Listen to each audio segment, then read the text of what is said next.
The maid knocked at 10 in the morning. No answer. She knocked again. Still nothing. This wasn't unusual. The old man in room 3327 of the Hotel New Yorker often didn't want to be disturbed. He was peculiar. Brilliant, the staff said. Sad, others whispered. He had lived there for years, alone, surviving on warm milk and honey, feeding the pigeons on the windowsill, shuffling through the hallways in a coat that had seen better decades. When the door finally opened, the man inside wasn't sleeping. He was dead. January 7th, 1943. Nikola Tesla, the man who had electrified the world, was gone. There was no family at his side, no colleagues, no admirers, just a cold hotel room, a worn-out body and decades of notebooks stacked against the walls.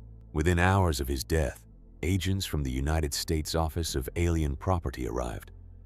Not paramedics, not a funeral director, government agents. They seized everything.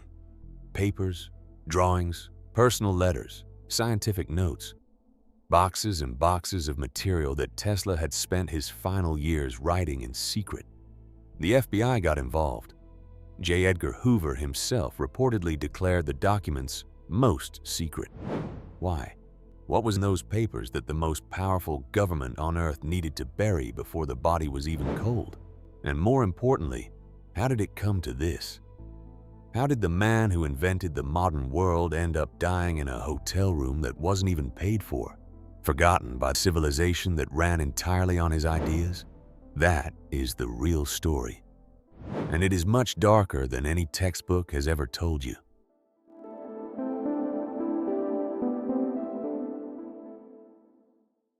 To understand what happened at the end, you have to go back to the beginning. Not to the laboratories, not to the patents, but to a small village in the Serbian Orthodox countryside of what is now Croatia, where a boy was born in the middle of a lightning storm, July 10th, 1856. His mother, Duka Tesla, was a woman who had never been formally educated, yet she could recite entire books from memory and invented small labor-saving tools to manage the household. Tesla would later say, without hesitation, that his mother was the source of everything. His father was a priest, respectable, disciplined. He wanted his son to follow him into the clergy. The boy had other ideas. From childhood, Tesla's mind operated differently. He experienced vivid, involuntary visions, flashing images, luminous projections that appeared without warning. They frightened him at first, but over time, he learned to control them, to direct them, to use the internal theater of his mind as a laboratory. He could project mechanical designs in full three-dimensional detail inside his own skull, run them, test them, identify flaws, and redesign them, all without touching a single physical object. He never needed a prototype. The machine existed in his mind before it existed in the world. He studied physics and electrical engineering in Graz, Austria. His professors were alarmed, not by his failures, but by his intensity. He worked from 3 in the morning until 11 at night. He reportedly didn't sleep for days at a time.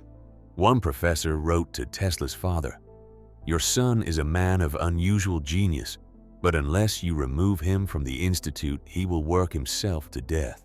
Then came the breakdown. Around 1878, Tesla disappeared. No one knew where he went. For over a year, he vanished from public record. No school, no job, no known location. When he reappeared, he was quieter, more focused. As if whatever had broken inside him had been rebuilt into something harder. He moved to Budapest, then to Paris, where he worked for the Continental Edison Company. He was brilliant, reliable, and completely invisible to the men above him. He had something far bigger in mind than fixing generators for a French electrical firm. He wanted to change how the entire world received power.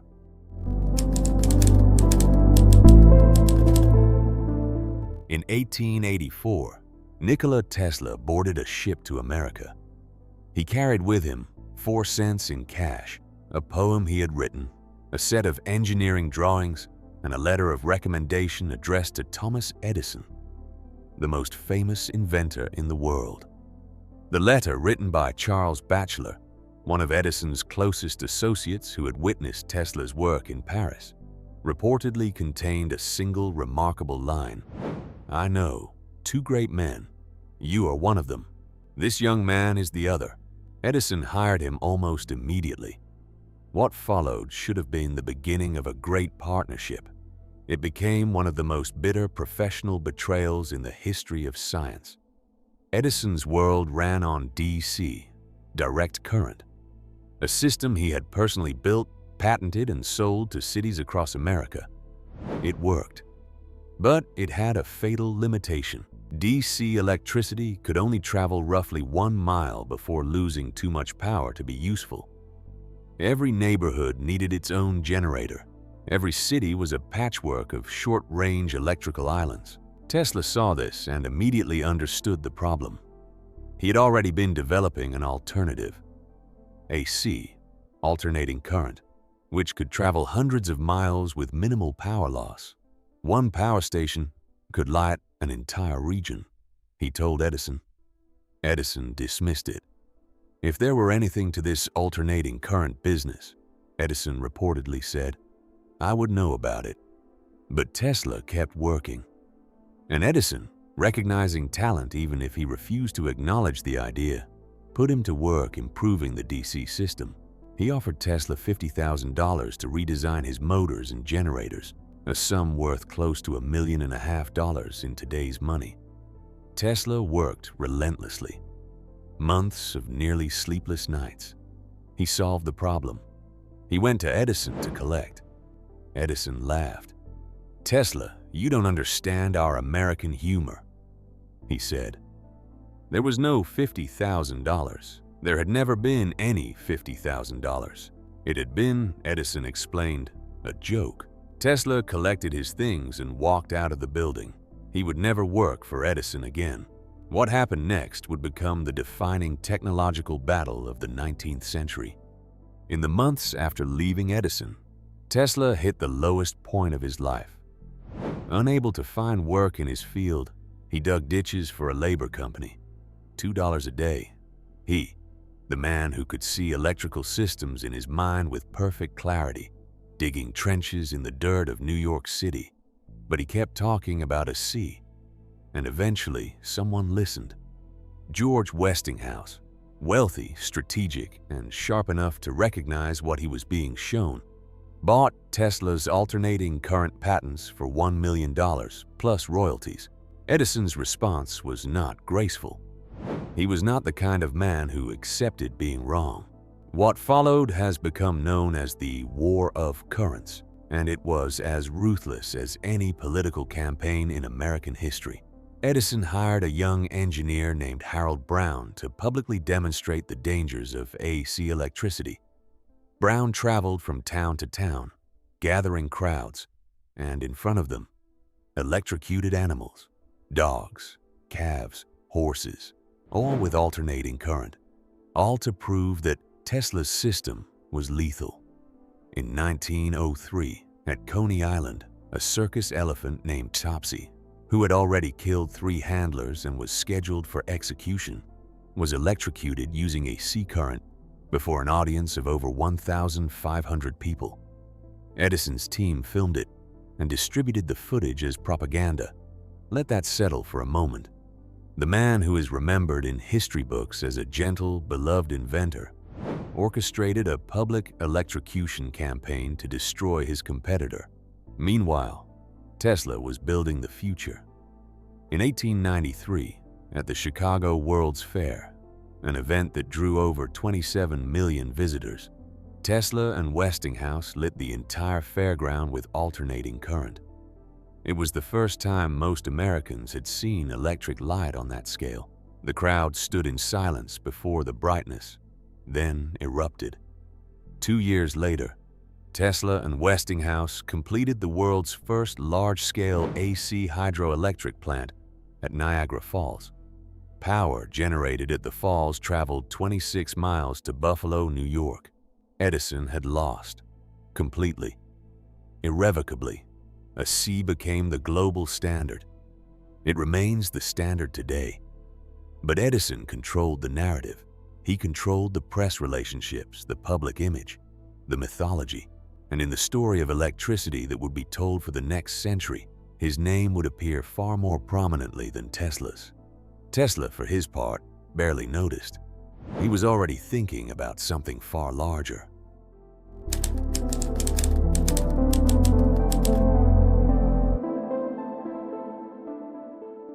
Between 1888 and 1900, Nikola Tesla filed patents at a rate that seems impossible in retrospect. The Tesla coil, 1891, a transformer that produces high-voltage, high-frequency alternating current, still used in radios, televisions, and medical imaging equipment today. The rotating magnetic field, the foundational principle behind every AC motor on Earth. The first public demonstration of radio transmission, 1893, 2 years before Guglielmo Marconi would perform his famous demonstration and be handed history's credit. The world's first radio-controlled vehicle, a small boat demonstrated in Madison Square Garden in 1898, steered remotely by Tesla from across the room.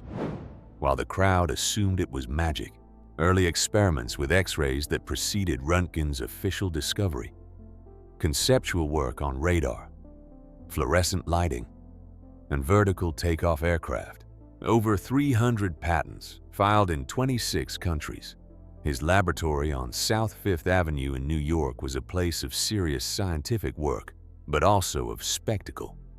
Mark Twain visited. Rudyard Kipling visited.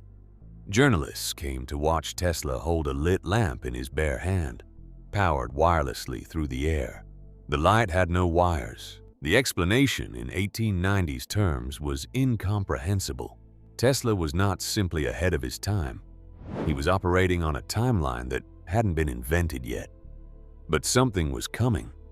A vision so large, so radical, so threatening to the financial architecture of the modern world that it would ultimately destroy him. In 1899, Tesla left New York and traveled to Colorado Springs. He needed space. He needed distance from the city. He needed to conduct experiments that could not safely be performed near human beings. He built a laboratory on the high plains east of the city, and inside it, he constructed the most powerful Tesla coil ever built. It stood over 12 meters tall. Its secondary coil measured over 50 feet in diameter, and when Tesla activated it, the discharge produced artificial lightning bolts 40 meters long, bolts that cracked through the Colorado sky with a sound heard 20 miles away. At one point during his experiments, the machine drew so much power from the local grid that it burned out the city's electrical generator. Colorado Springs went dark.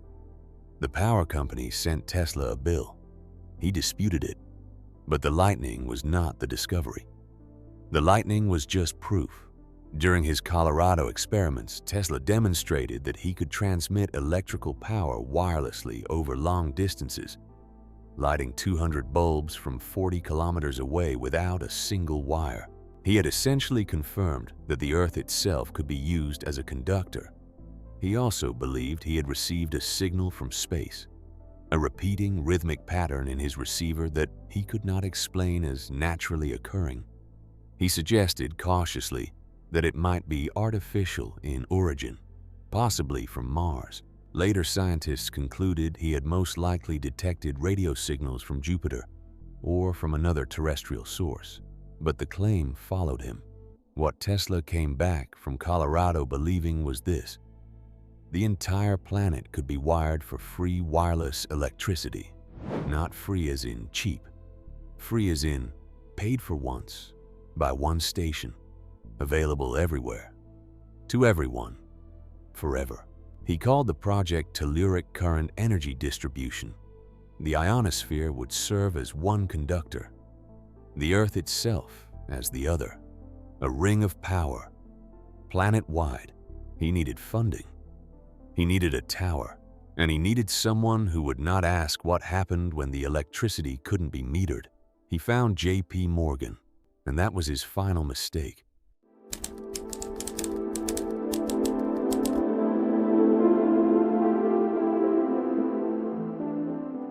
In 1901, with Morgan's backing, Tesla began construction on Wardenclyffe Tower on Long Island, New York.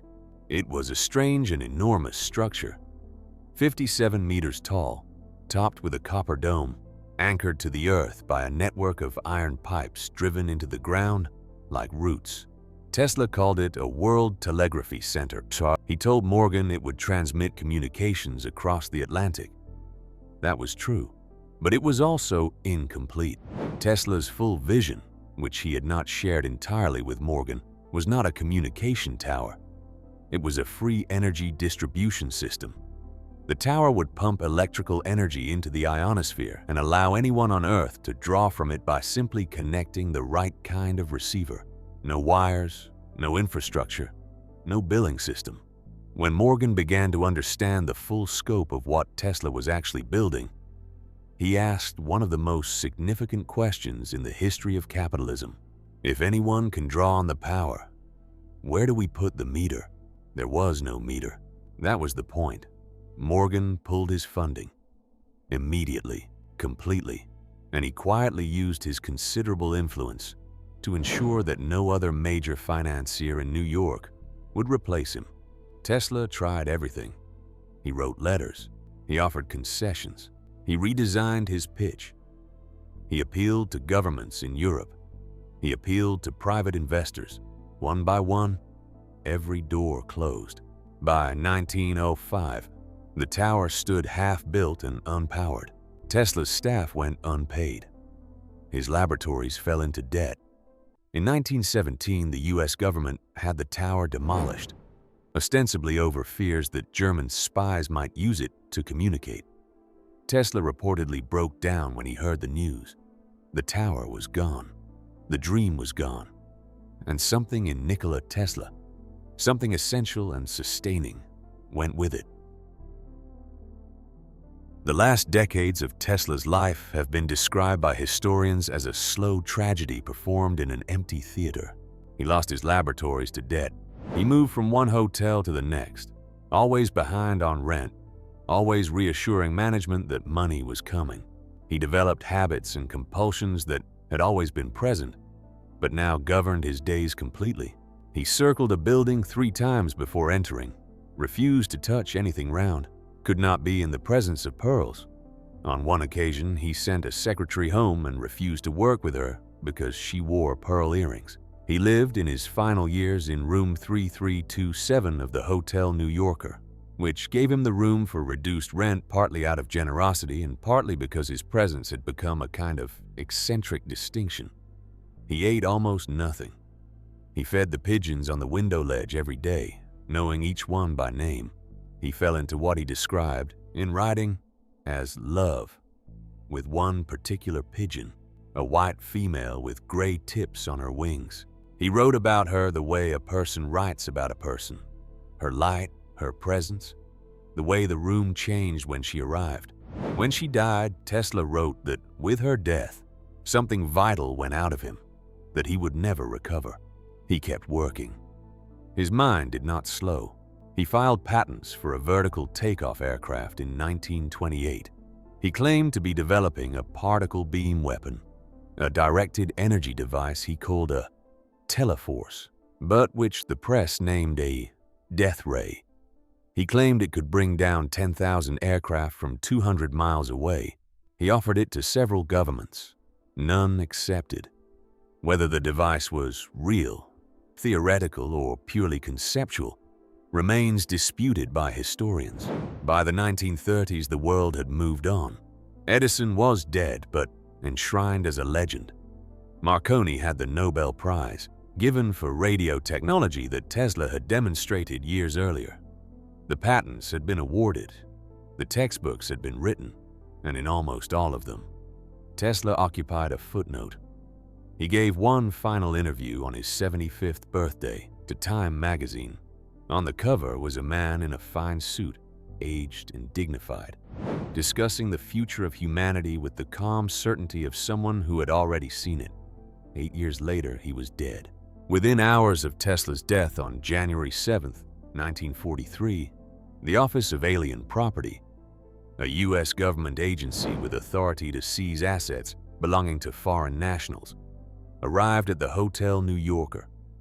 Tesla was a U.S. citizen. He had been naturalized in 1891. The legal basis for the seizure was disputed. It happened anyway. Everything was taken. 2 truckloads of documents, notebooks, schematics, theoretical writings, personal correspondence, sealed, cataloged, and removed to a government warehouse. The FBI became involved at the direction of J. Edgar Hoover. Military intelligence reviewed the materials. Physicist John G. Trump, an MIT professor and uncle of future U.S. President Donald Trump, was brought in to assess the technical papers. Trump's official report concluded that the materials contained nothing of immediate practical military value. Whether that assessment was complete or whether certain documents were retained under separate classification has never been fully verified. The reason the government acted so quickly in the middle of the Second World War is not mysterious in itself. Tesla had been publicly describing directed energy weapons, particle beam technology, and transmission systems that could theoretically interfere with navigation and communication. In wartime, those claims attracted serious attention. But what remains genuinely unexplained is the degree of secrecy, the speed of seizure, and the fact that several of Tesla's documents were listed in FBI records for decades as classified. Long after the war ended, long after any conventional military concern would have applied, some of those files were not released until the 1980s. A handful of documents reportedly remain restricted. What they contain, if anything significant, is not publicly known. Here is the irony that history has buried quietly alongside the man. In June of 1943, 6 months after Tesla died, the United States Supreme Court ruled that Marconi's radio patents were invalid. They were superseded by Tesla's earlier work. The credit for inventing radio was, legally, posthumously returned to Nikola Tesla. He had been right all along. He just wasn't alive to hear it.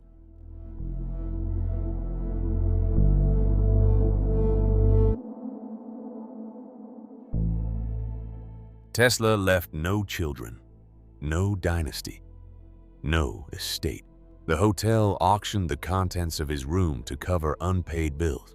What he left was invisible, and it is everywhere. The alternating current that powers every home, every factory, every hospital on Earth, the rotating magnetic field inside every electric motor, the high-frequency resonance at the core of modern radio, the remote control, the fluorescent lamp, the theoretical architecture for wireless power transmission, which engineers today are still attempting to realize at scale. A unit of magnetic flux density, the Tesla, bears his name in the International System of Measurement, an electric car company founded by engineers who understood that Tesla's vision of clean electrical energy was not a dream, but a blueprint, carries his name across highways he never saw. There is a version of history in which Nikola Tesla died celebrated, wealthy, and surrounded by recognition. In that version, the Wardenclyffe Tower was completed. The world received wireless energy, and the name Tesla sits alongside Newton and Einstein in every classroom on Earth. That is not the version that happened. Instead, a man of extraordinary vision collided with the machinery of capital, which has never rewarded ideas that cannot be monetized. He was too pure for the world he was trying to improve. He refused to compromise the architecture of his dream to fit the dimensions of a balance sheet. And so the world took what it could use, discarded the rest, and told the story the way it needed to be told, with Edison at the center and Tesla as a curious footnote. The footnote, it turns out, was the whole story.